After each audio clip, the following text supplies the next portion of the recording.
Pulivendula ZPTC ఉప ఎన్నికకు సంబంధించి కీలక పరిణామం చోటు చేసుకుంది. 2 కేంద్రాల్లో రీపోలింగ్ చేయాలని ఏపీ ఎన్నికల సంఘం నిర్ణయం తీసుకుంది. 14 పోలింగ్ కేంద్రాల్లో రీపోలింగ్ చేయాలని ఎస్ఈసీ ఆదేశాలు జారీ చేసింది. ఇవాళ ఉదయం 7 నుంచి సాయంత్రం 5 గంటల వరకు రీపోలింగ్ నిర్వహించనున్నారు. 14 పోలింగ్ కేంద్రాల పరిధిలో మొత్తం 1000 మంది ఓటర్లు ఉన్నారు.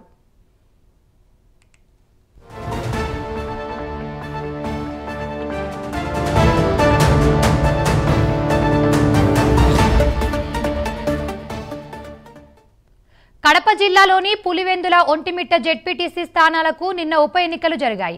ఘర్షణలు నిరసనల మధ్య పోలింగ్ జరిగింది. ఈ 2 స్థానాలను కూటమి వైసీపీ ప్రతిష్టాత్మకంగా తీసుకున్నాయి. పులివెందులలో 76.44%, ఒంటిమిట్టలో 81.53% ఓటింగ్ నమోదైంది. ఈ నెల 14న ఓట్ల లెక్కింపు చేపట్టనున్నారు.